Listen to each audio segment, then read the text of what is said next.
Всем привет, дорогие друзья!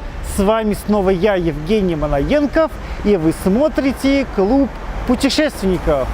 Сейчас мы с вами отправляемся в наше новое путешествие по России, в город Пятигорск, Кавказские минеральные воды.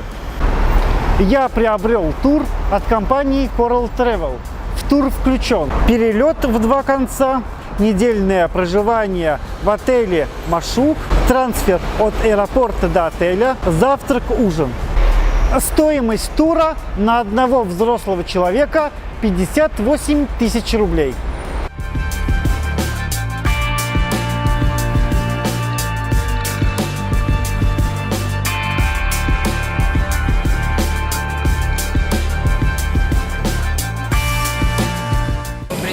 Здравствуйте. Пожалуйста.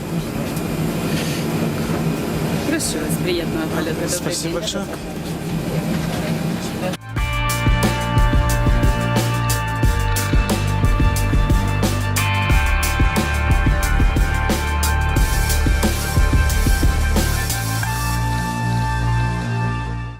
Лечу компании Аэрофлот. Время полета 3 часа.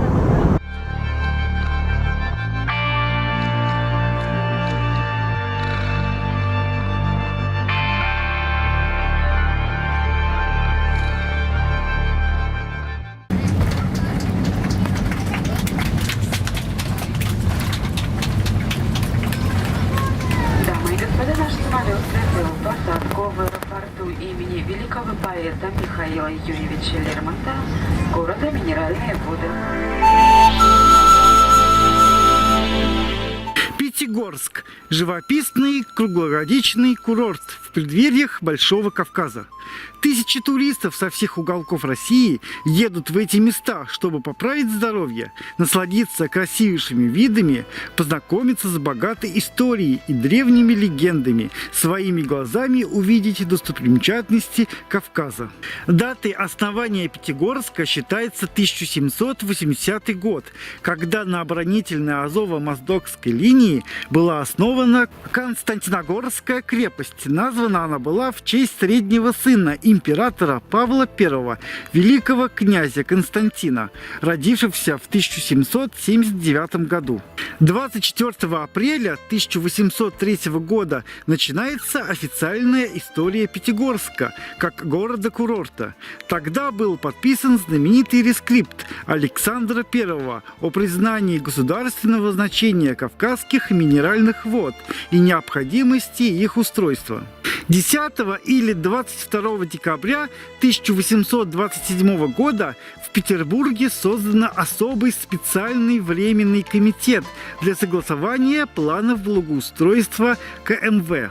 В 1828 году комитет ввел название всем источникам и селениям, при главных из них – Горячеводск, Железноводск и Кисловодск. 21.05 или 3.06.1874 года на основании высочайшего утвержденного Александром II мнения Государственного совета о проведении новой границы между Ставропольской губернией и Тверской областью. От Ставропольской губернии и Тверской области отчислены город Пятигорск и Пятигорский уезд. В 1881 году Пятигорск и Железноводск отчислили от Ставропольской губернии в состав географического уезда Тверской области и затем сделав город Пятигорск административным центром его округа, переименованный в Пятигорск. Вокруг вошли все КМВ. 1889 год. Открытие в Пятигорске памятника Михаилу Юрьевичу Лермонтову, первого в Российской империи. Сбор средств продолжался 18 лет. 1903 год. Проведены первые линии трамвая, связавшие вокзал с Цветником и далее с Абаневскими, Пушкинскими ваннами и провалом. В том же году в Пятигорске был открыт величественный храм Лазаря Четверодневного, службы в котором ведутся и в наши дни. 5 мая 1904 года было запущено регулярное трамвайное сообщение по линии вокзал Елизаветинская галерея. В период с 10 января 1934 по 1937 год, по другим данным, до 15 декабря 1936 года город был административным центром Северокавказского края. В годы Великой Отечественной войны санатории Пятигорска были перепрофилированы в госпитали. 9 августа 1942 года оккупирован немцами. В боях за Пятигорск 9-10 августа 1942 года отличились курсанты и офицеры Полтавского тракторного училища. 11 января 1943 года части 9 и 37 армий освободили Пятигорск от немецких захватчиков. 31 июля 1980 года указом Президиума Верховного Совета СССР за успехи, достигнутые трудящимся города в хозяйственном и культурном строительстве, отмечая их заслуги в становлении советской власти в борьбе с немецко-фашистскими захватчиками в годы Великой Отечественной войны, в развитии здравоохранения и в связи с 200-летием со дня основания город награжден орденом Трудового Красного Знамени. 19 января 2010 Пятигорск стал центром созданного образования Северокавказский федеральный округ Российской Федерации.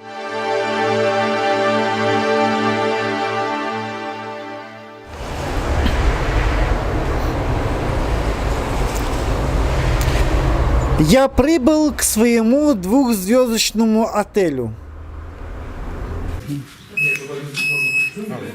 Такой ключик, дорогие же.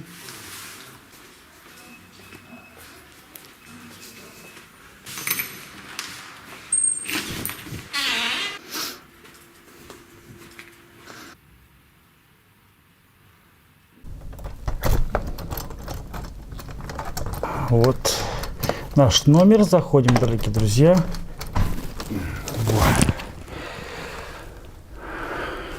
Заходим, дорогие друзья. Вот двухспальная кровать.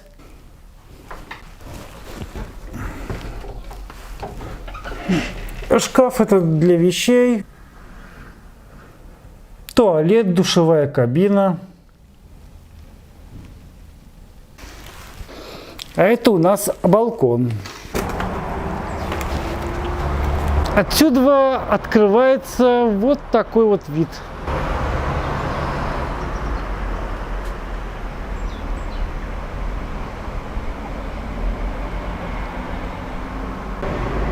А рядышком санаторий. Ну, в принципе, ничего номер.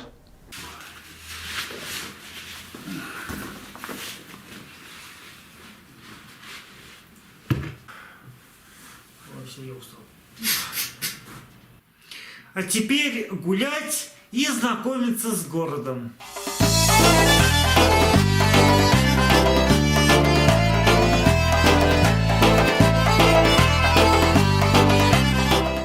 В Пятигорск едут ради оздоровления. В городе десятки санаториев с лечебными грязями, а местная минеральная вода славится целебными свойствами. Здесь очень чистый воздух, а старинные здания, беседки и гроты органично вписываются в пейзажи окрестных гор. В Пятигорске часто бывал поэт Михаил Юрьевич Лермонтов, поэтому в городе столько мест, связанных с его именем.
который был построен и открыт в 1853 году и до сих пор рабочий. Необычный и загадочный фонтан Пятигорска, имеющий сразу 3 названия – Деды, Гномы и Сказка. Он является одним из самых старых городских фонтанов. Изначально этот старинный фонтан имел название «Великан» и выпускал одну высокую вертикальную струю. Но в 1910-1912 годах он был модернизирован с помощью российского скульптора Шотский Карла Людвига.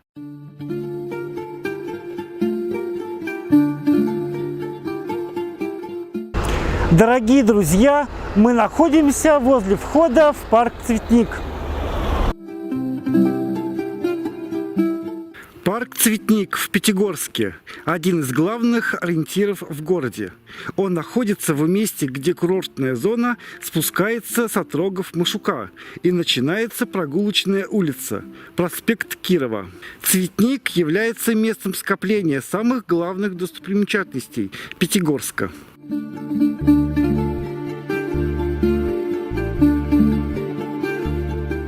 У входа в парк посетителей встречает памятник Кисе Воробьянинову.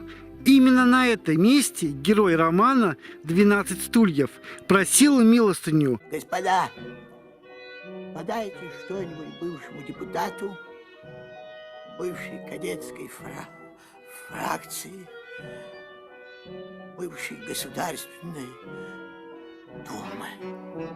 Главная архитектурная достопримечательность парка – Лермонтовская галерея. Сегодня это здание, построенное более 100 лет назад, является концертно-выставочным пространством. Давай поедем на трамвае, под стук колес и суету. Мы вспомним дни, где птичьи стаи стремились прямо в высоту. Цвела сирень лучи, играя, твоих ресниц касались вновь. Давай поедем на трамвае, там наша родилась любовь.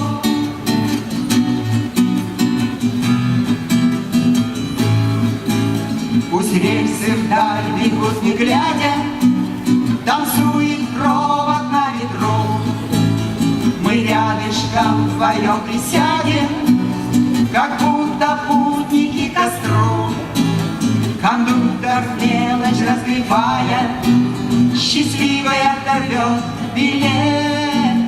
Давай поедем на трамвае, такси романтики ведь нет.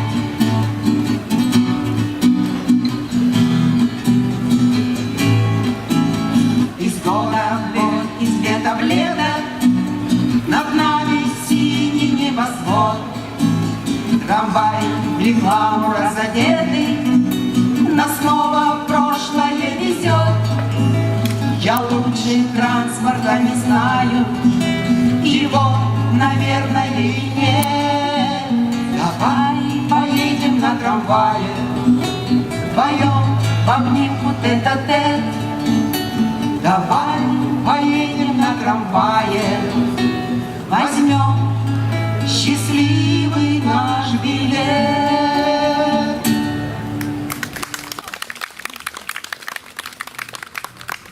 За зданием Лермонтовской галереи следуют Ермоловские ванны, названные в честь генерала Ермолова. Чуть выше находится грот Дианы, где в XIX веке проходили камерные балы. В одном из таких балов принимал участие Лермонтов за неделю до своей гибели на дуэли.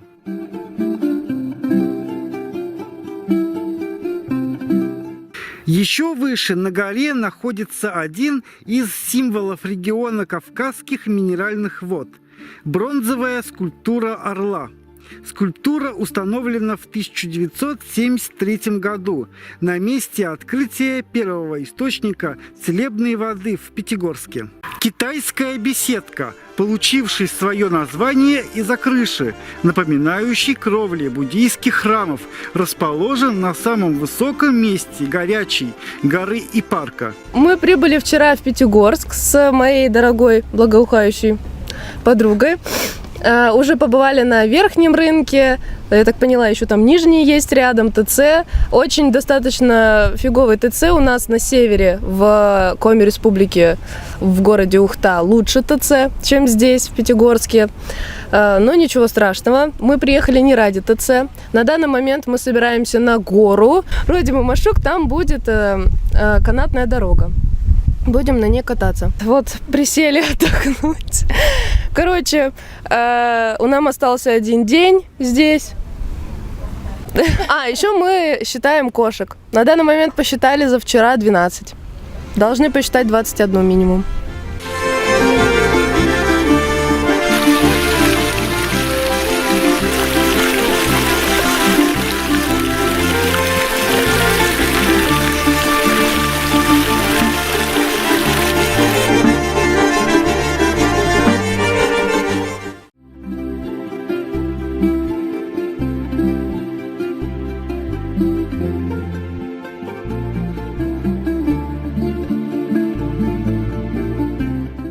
Дорогие друзья, а здесь минеральные источники.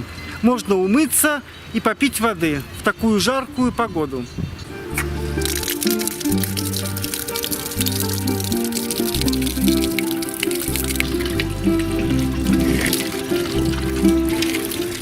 Зарождение курортной жизни в Пятигорске началось в 20-х годах XIX века. На месте нынешнего парка в те времена была болотистая местность с горы Горячей, отрок Машука. Стекали водные источники. Добрый день. Мы туристы, отдыхаем в Пятигорске. Нам очень нравится. Мы даже не ожидали, что будет так здорово. Нам нравится природа. Нам нравится вот это вот цветение все. Погода, климат. Здесь такие красивые горы, такие пейзажи. Мы еще поедем тоже в горы на экскурсию, пока не могу сказать свои впечатления. Надеюсь, что это будет незабываемо. Также здесь есть минеральная вода, конечно, в доступе, то есть мы ее пьем. Вот красноармейская нам понравилась в источнике. То есть это очень полезно, оздоровительно. Цветник, признанное историческое и культурное место, является одним из старейших в городе. Болото было осушено, освобожденное пространство оформили многочисленными клумбами с цветами и аллеями с привезенными деревьями. Новый парк получил название Николаевский цветник в честь императора Николая I, первых посетителей, среди которых был Александр Сергеевич Пушкин. Парк принял в 1829 году. Уже к середине XIX века парк Цветник стал центром курортной жизни Пятигорска. В советское время парк переименовали в Цветник в романе Ильфа и Петрова «12 стульев». Дорогие друзья, сейчас я поднимаюсь выше к ресторану. Я вам сейчас все покажу.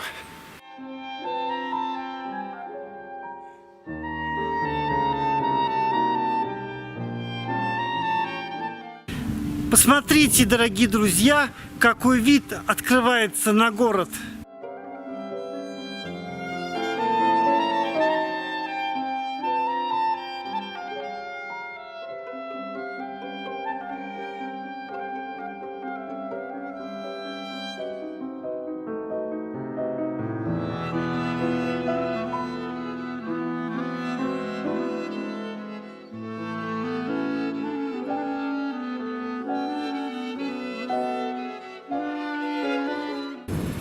Перед вами грот Лермонтова.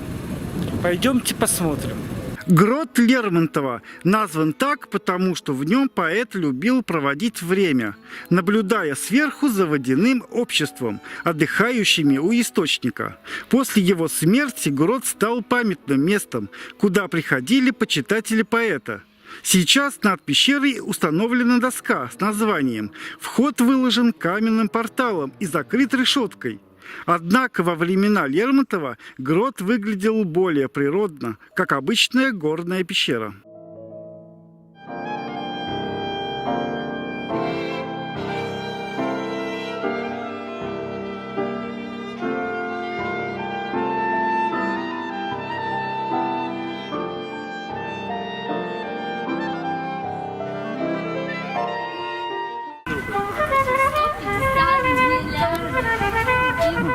Беседка Элуфа Арфа в Пятигорске – одно из самых старых сохранившихся сооружений.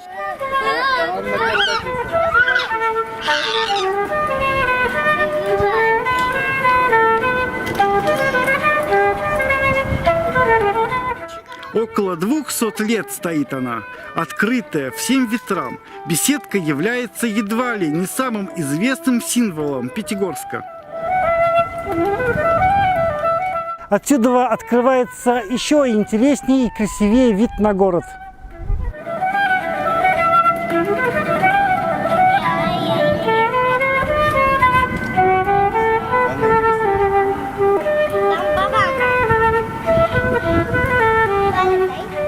Здравствуйте. В общем-то, впечатления Пятигорске великолепные. Не ожидали в горной местности, в принципе, в первый раз. Поэтому впечатления яркие. Город понравился, ухоженный. Больше, чем на карте. Да. Визуально. Зеленый город. То есть люди очень доброжелательные. Проехав всю Калмыкию, очень приятно смотреть на то, что тут все зеленое. Там все-таки вся степь.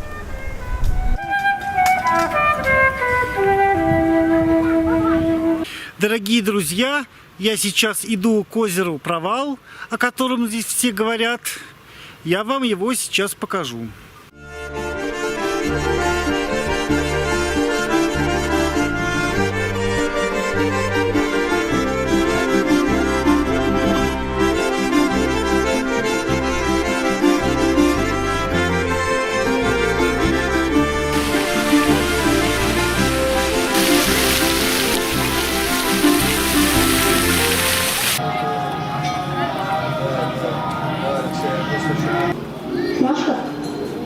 Это называется котлета по-киевски.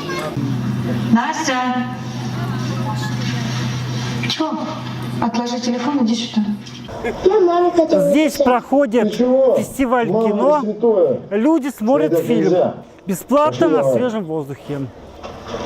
К озеру Провал мы уже пришли. Нижний Новгород, вам на «Д». Будете потом вспоминать еще, как с папкой играли.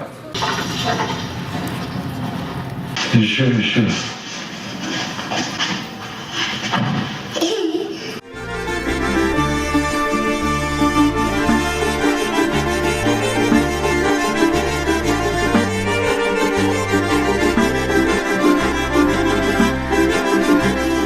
Провал – природный колодец карстово-тектонического происхождения на южном склоне горы Машук в Пятигорске. Колодец представляет собой конусообразную воронку высотой 41 метр, на дне которого находится карстовое озеро минеральной воды бирюзового цвета. Провал – подземная пещера, образовавшаяся под действием минеральных вод, содержащийся в них сероводород H2S, испаряясь постепенно, разрушал известняковую породу.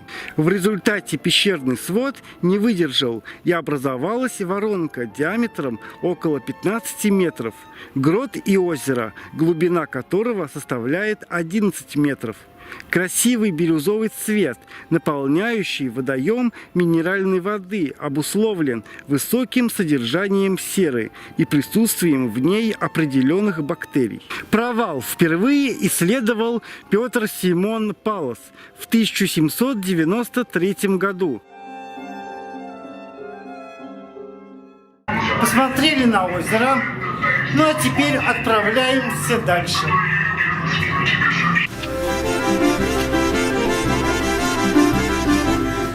Напротив выхода из ведущей к нему пещеры находятся так называемые бесстыжие ванны, где можно полежать или в крайнем случае помочить ноги.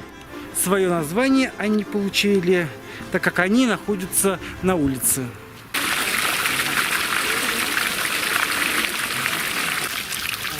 Что-то горячая вода. Это полезный как бы источник минеральный, да? Ну, много нельзя, 15 минут говорят. О, спасибо. Ты ее накопала. Дима, отдаст мне грязь? Да, нет, это очень полезно, кстати. Давай. Дай мне. Давай сюда. А дай еще. Ну и запах очень. Маша, трусы грязные. Да. Тут обкакивают. Классно. Я тебе уже принесла. Не, я помню.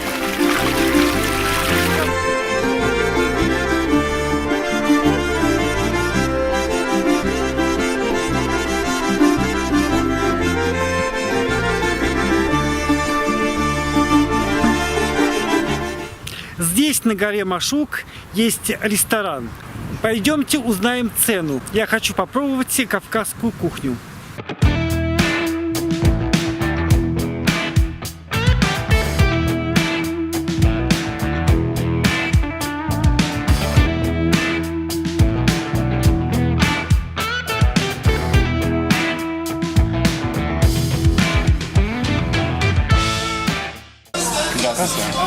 Здравствуйте. Я хотел бы попробовать кавказскую кухню. Первое, второе.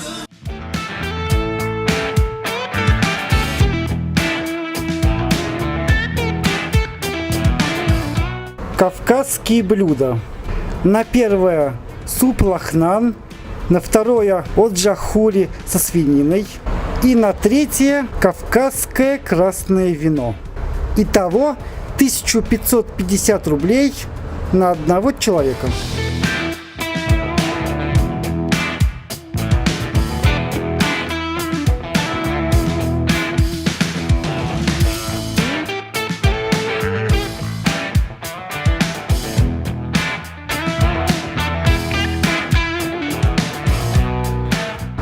Вкусненько и немного остро.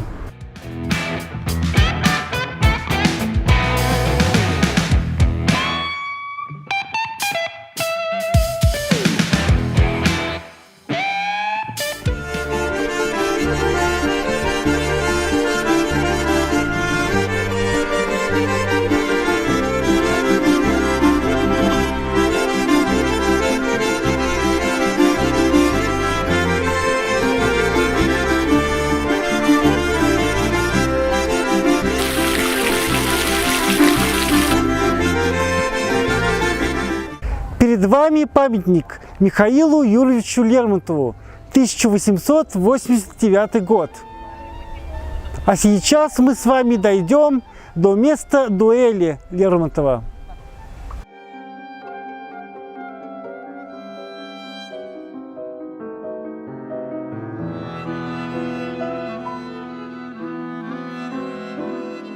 Мы с вами пришли к месту дуэли Лермонтова.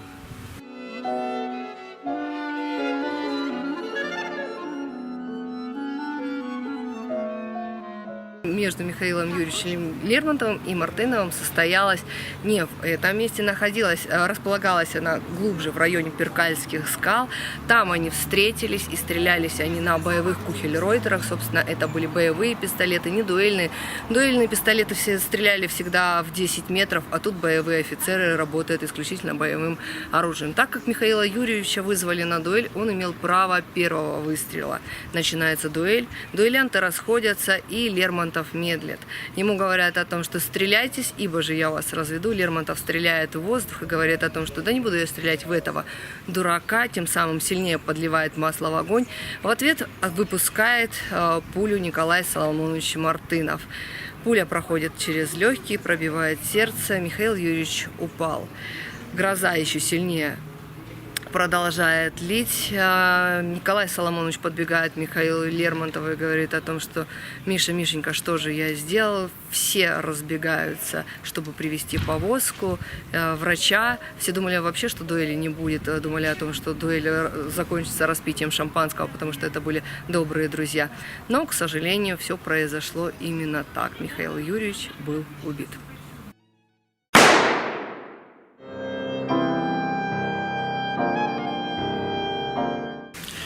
Дорогие друзья, а мы сейчас посетим с вами музей «Домик Лермонтова».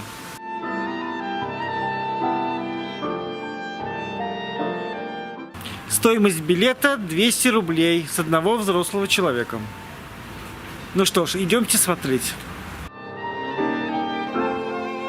Государственный музей-заповедник имени Михаила Лермонтова, известный также как Домик Лермонтова в Пятигорске, был основан в 1912 году и на данный момент является памятником федерального значения. И именно в этом здании, сохранившемся и по сей день в своем первозданном виде, прошли последние дни великого поэта.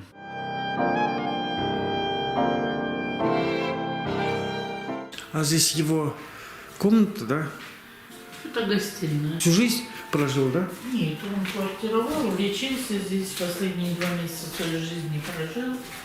И отсюда его хоронили. После дуэли привезли сюда тело. Вот сюда тело да, привезли. Отсюда прощались. А это его кабинет, да, рабочий? Или... Да, спальный кабинет, там кровать еще стояла, не сохранилась. Уникальность музея-заповедника состоит в том, что он достаточно близок с поэтом. Во многих экспозициях представлены его личные и памятные вещи. В мае 1841 года Михаил Юрьевич Лермонтов поселился в данной усадьбе на курортный сезон. В это место поэт прибыл вместе с капитаном Алексеем Столпиным. В период, когда поэт проживал в усадьбе, на ее территории часто проходили шумные пиры. Также в это время Михаил Лермонтов упорно работал над новыми произведениями. Именно в эти месяцы, незадолго до трагической смерти, были написаны «Пророк», «Дубовый листок» и некоторые другие произведения. После рокового выстрела, который был совершен на горе Машук, тело Михаила Лермонтова также было доставлено в здание нынешнего музея.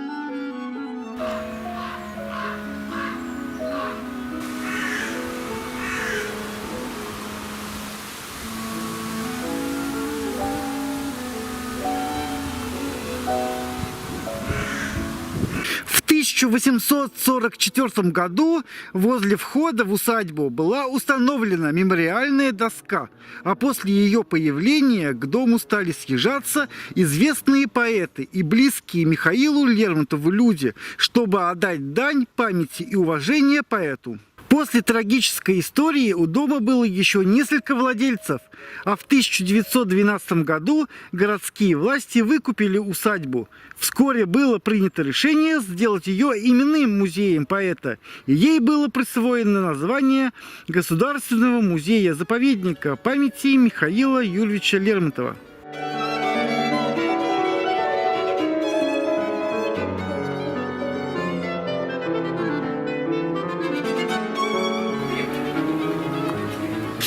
А здесь, дорогие друзья, погреб.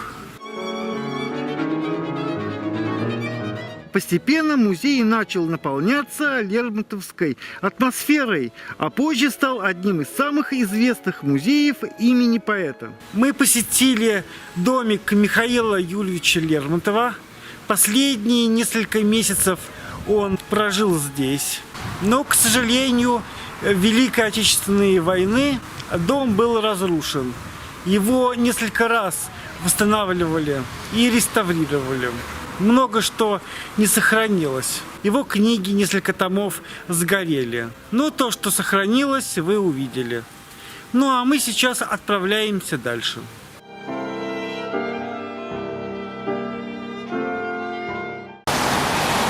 А сейчас мы с вами отправимся в гору Кольцо.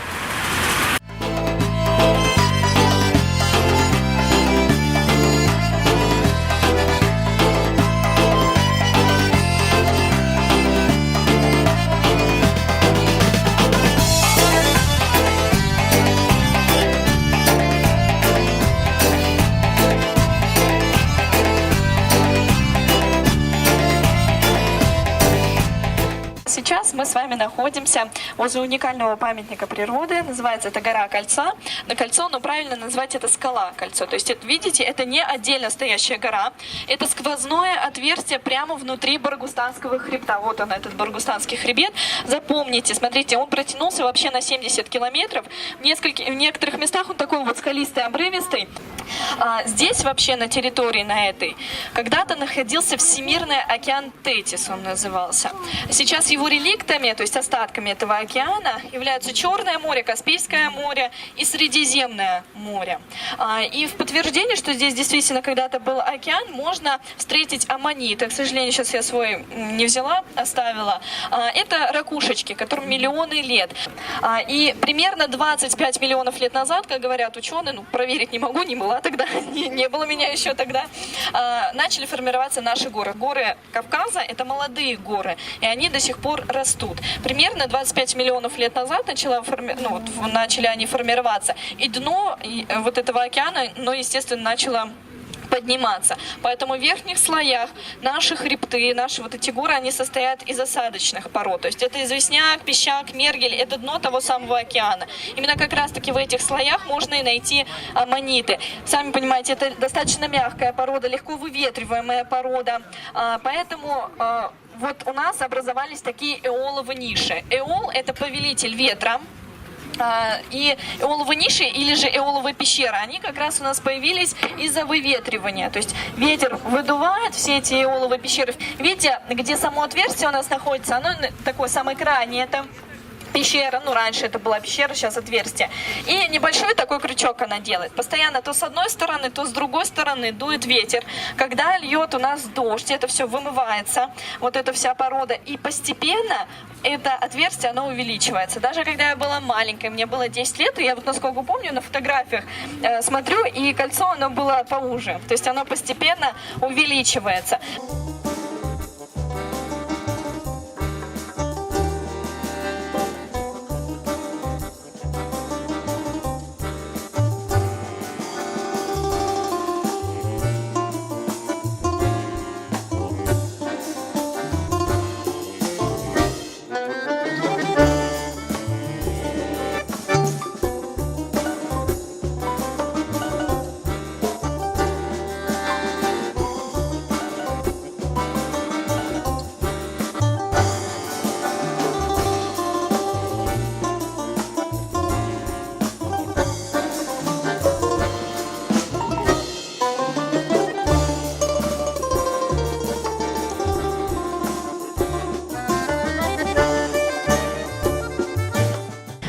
Можно увидеть, видите, вот эти вот хребты, и в окружении хребтов находится город Кисловодск. Вот он. Смотрите, полностью Кисловодск мы с вами сейчас можем увидеть. Мы сейчас с вами примерно на высоте 870 метров над уровнем моря.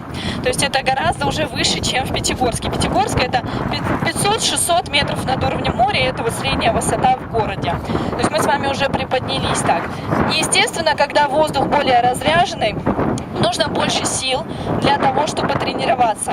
Нужно больше воздуха, чтобы перегонять кровь.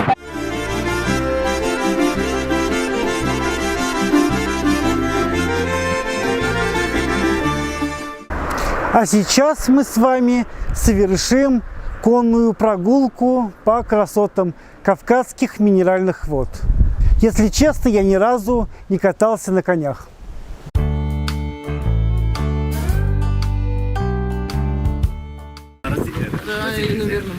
Заходи, молчок, иди сюда. Да, ага.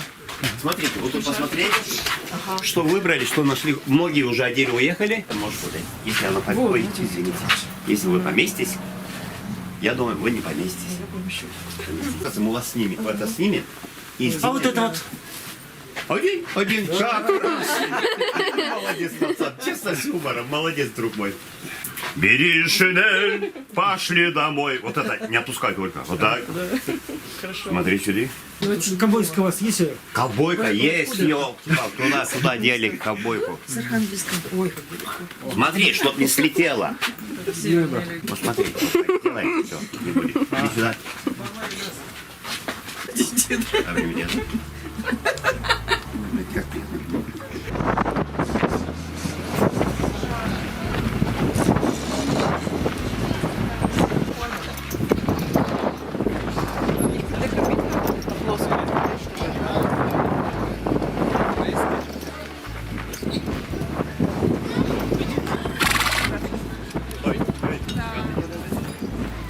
Назад, назад!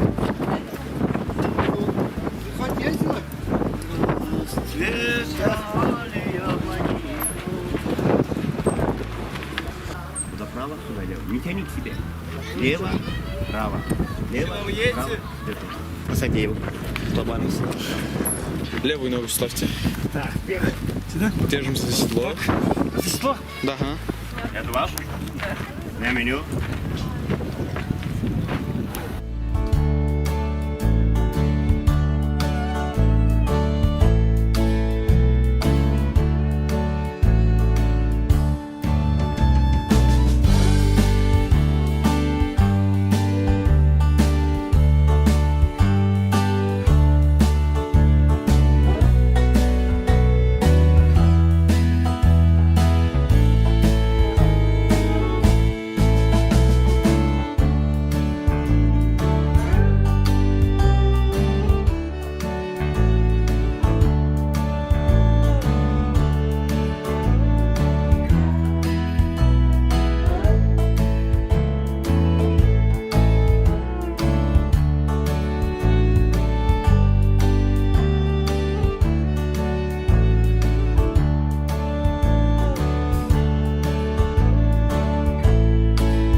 Мы снова возвращаемся в Пятигорск.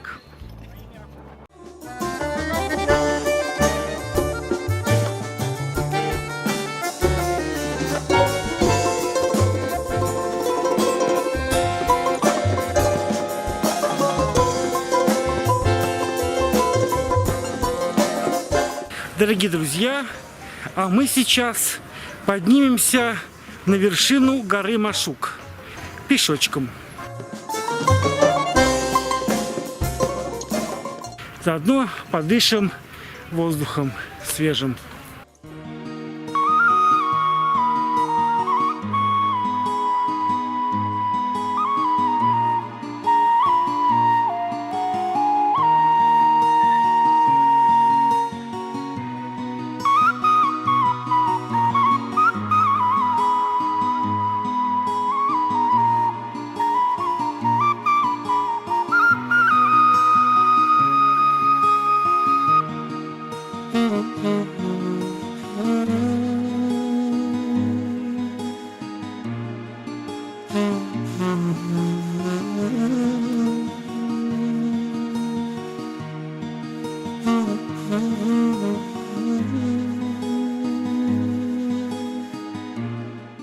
Дорогие друзья, солнечные ворота.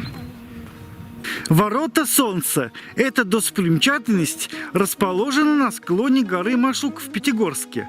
Она представляет собой каменную арку, через которую можно пройти, чтобы загадать желание.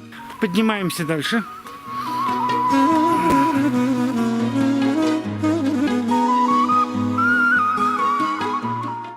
Гора Машук не особо высокая гора. За час дойду до вершины. Еще как назло дождь начался.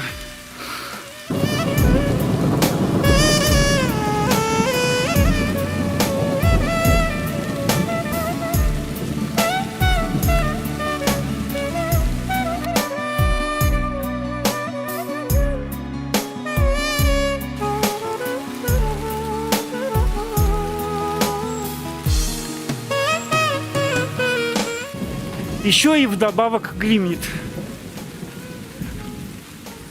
Трэш.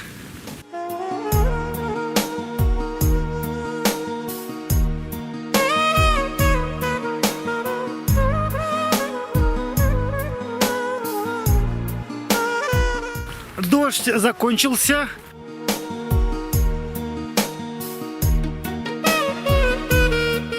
Здесь скамеечки.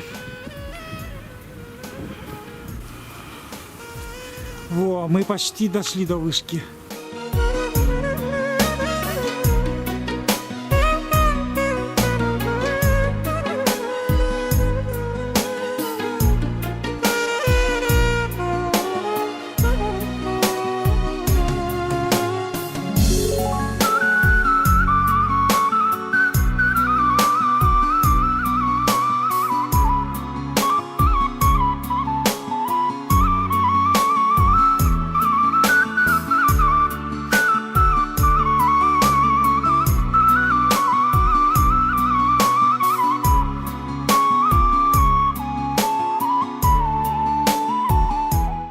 И посмотрите, какой вид открывается с вершины горы Машук. Меня зовут Евгения, я из города Геленджика. Я в Пятигорске второй раз в жизни. И вот конкретно здесь, на Машуке, первый раз. Мне очень нравится, очень виды красивые, повезло с погодой. Несмотря на то, что шел дождик, это не помешало сюда подняться и насладиться вот прекрасным закатом. А здесь могила известного альпиниста Пастухова.